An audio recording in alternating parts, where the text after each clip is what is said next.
sou a professora Rosália Maria e hoje a gente continua com a unidade 2. As técnicas de pesquisa e instrumentos de levantamento de dados. Bom, ao trabalhar o referencial teórico, você precisa fazer fichamentos.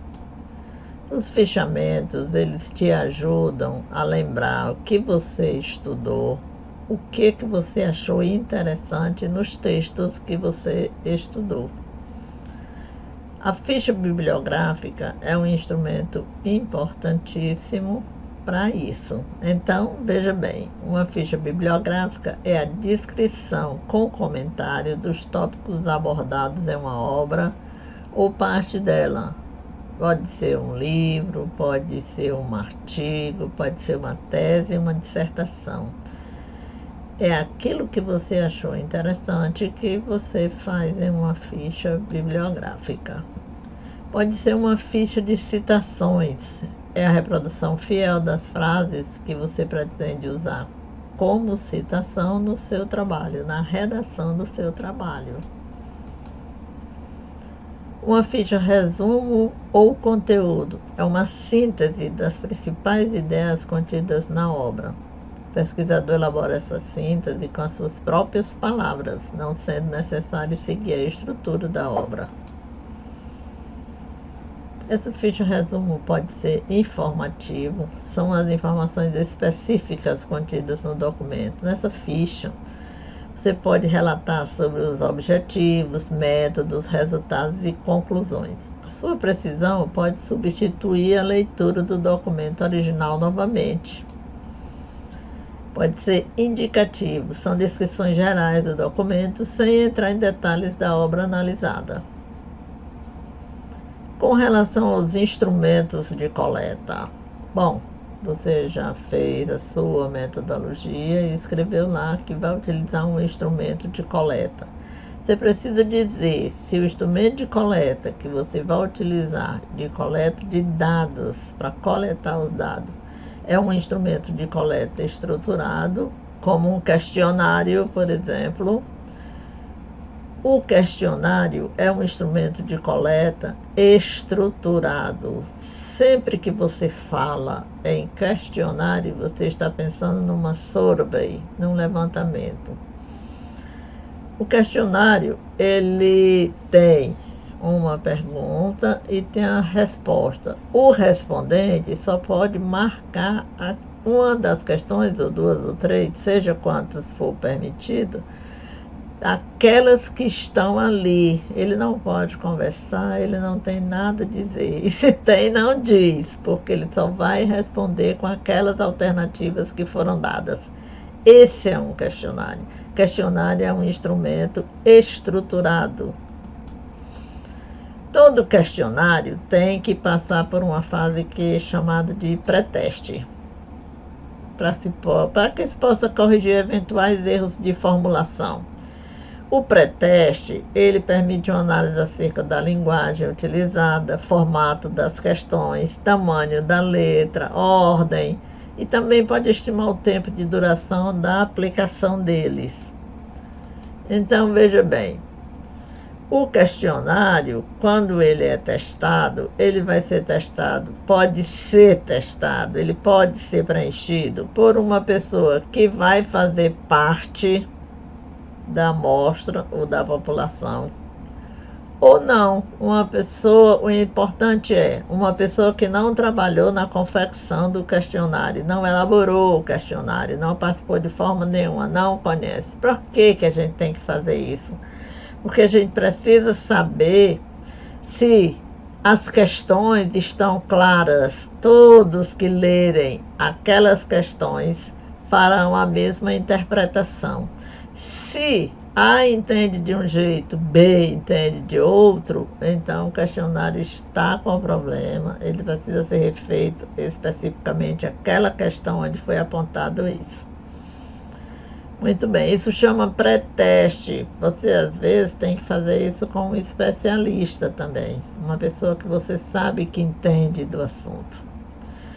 Ao questionário deve preceder uma carta com explicação de autorização da pesquisa, precisa fazer referência ao conteúdo, precisa ter as instruções para a efetivação do estudo, do preenchimento, o pedido de autorização, disponibilidade, veracidade das informações prestadas e, claro, o agradecimento pela atenção, pela participação, por estar lhe ajudando em um trabalho de pesquisa. As questões precisam ser bem formuladas e claras, evitando ambiguidade, incompreensão ou tendenciosidade. É aquilo que eu acabei de falar. Toda pessoa que lê o questionário, se as questões estão bem formuladas, terão o mesmo entendimento, farão a mesma interpretação. O que é um instrumento de coleta semi-estruturado ou não estruturado? Semi-estruturado é um instrumento de coleta que você explica ao respondente o que é e tem assim os grandes tópicos. Não tem uma questão, não é uma pergunta. Tem os grandes tópicos para quê? Porque você, na hora que está na entrevista, não se perder, não deixar de falar coisas que são importantes para o seu trabalho. Às vezes, a gente faz uma entrevista sem instrumento de coleta nenhum. Quando chega em escritório, percebe que coisas importantes não foram faladas. Se conversou uma porção de coisas e coisas muito importantes não foram faladas. E que é o instrumento de coleta não estruturado? É aquele instrumento que você chega e diz, olha, o que é que você entende sobre o assunto fulaninho? Pronto. O entrevistado, a pessoa que está na sua frente, vai falar à vontade. Não tem regra e você também não pode dizer, pronto, tá bom, acabou, eu tô sem tempo. Não, você tem que ficar ali conversando também. Uma entrevista que se supõe uma pessoa na frente da outra, é uma entrevista estruturada, existe com ausência de estímulos, ausência de improvisação. Existe a entrevista semi-estruturada, é quando há uma interação do pesquisador com o entrevistado. E a entrevista não estruturada, também chamada de entrevista em profundidade, tem como finalidade obter do entrevistado o que ele julga como de maior importância em determinada questão ou assunto. A sua descrição de um evento, por exemplo, um estudo, tá? Qual a sua opinião sobre isso? E aí ele começa a falar, tá bom? É uma entrevista não estruturada.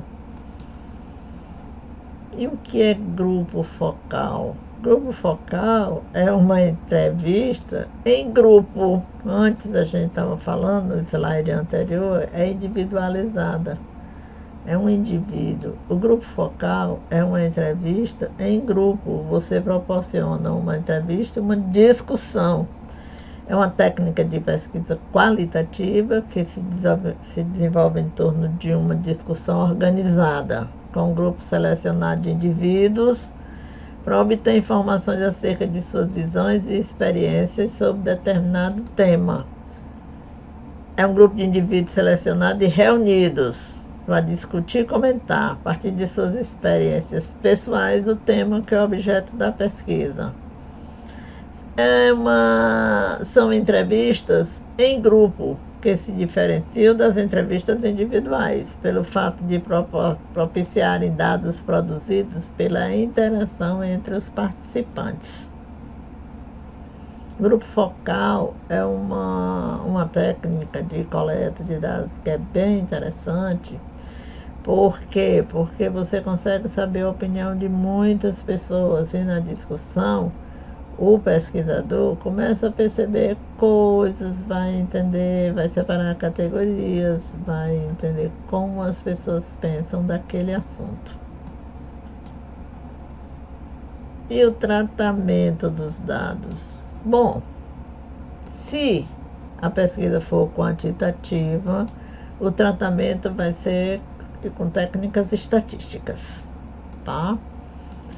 E se não for, e se a pesquisa for qualitativa. Se a pesquisa é qualitativa, uma das técnicas que você pode utilizar é a análise de conteúdo. A análise de conteúdo é um conjunto de técnicas de análise de comunicação, visando obter, por procedimentos sistemáticos e objetivos, de descrição do conteúdo das imagens, indicadores, quantitativos ou não, que permitam a inferência de conhecimento relativo às condições de produção ou recepção destas mensagens. Então, se você está fazendo uma pesquisa qualitativa, você precisa fazer sua análise. A análise de conteúdo é uma boa opção. É uma forma de converter textos em variáveis numéricas e você acaba fazendo uma análise quantitativa. Tem-se outra técnica que é a análise de discurso. Essa técnica é utilizada para revelar as motivações ocultas por trás de um texto. Nesse sentido, a gente pode entendê-la como uma leitura que desconstrói e interpreta um texto, tendo em mente que qualquer texto é condicionado e escreve-se dentro de um determinado discurso. É uma técnica muito usada no campo da linguística e das ciências sociais. O objetivo é compreender as condições de produção e apreensão dos significados dos textos a serem analisados. Se aplica aos estudos que pretendem analisar a linguagem, tanto do senso comum como de discursos políticos, por exemplo, e se fundamenta no materialismo histórico, na própria linguística e na teoria do discurso. Também a teoria da subjetividade de cunho psicanalítico é adotada para a compreensão dos significados. Ainda tem-se a teoria fundamentada. Essa teoria ela é originada dos dados da pesquisa, que são sistematicamente reunidos e analisados. Se antes a gente tem uma teoria e trabalha os dados, agora a gente, quando vai trabalhar com a teoria fundamentada, a gente não tem a teoria, trabalha os dados e dali surge uma teoria.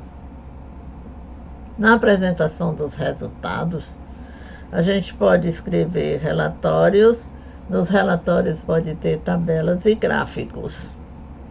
Bom, quando a gente vai escrever um artigo, se tem aqui, vou colocar agora, é a estrutura de um artigo.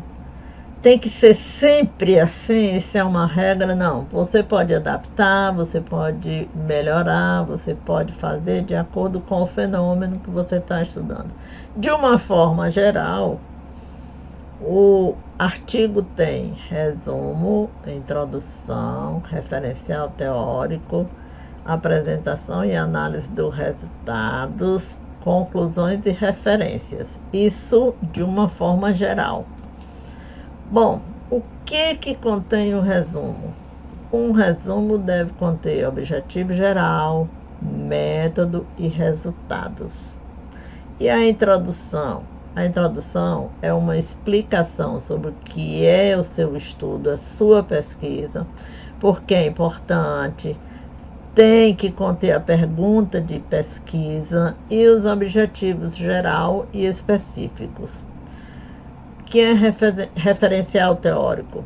No referencial teórico, se faz um levantamento bibliográfico sobre o que os outros pesquisadores já desenvolveram sobre o tema e onde o seu estudo se encaixa. Em geral, se encontra um gap, um espaço que vai ser ocupado pelo seu trabalho. Tem alguma coisa que não está completo nos estudos sobre o seu tema e ali você encontra um espaço para estudar. É onde o seu estudo entra, onde ele se encaixa. Metodologia, aqui deve ser colocado o tipo de pesquisa, procedimento de coleta, como, onde vai fazer a coleta e como vai fazer a análise, ou fez a análise. Apresentação e análise dos resultados contém a apresentação dos resultados, utilizando as técnicas e ferramentas colocadas na metodologia, que foram descritas na metodologia. Desculpem. Conclusão. Conclusão deve conter uma descrição pontuando se os objetivos foram alcançados, atingidos, as dificuldades no desenvolvimento do estudo e sugestões para futuras pesquisas. Por último, as referências. As referências são uma lista alfabética. Ela é constituída de uma lista alfabética, utilizando normas da ABNT ou APA, contendo nome de autores e obras colocadas no trabalho. Obrigada. Até a próxima.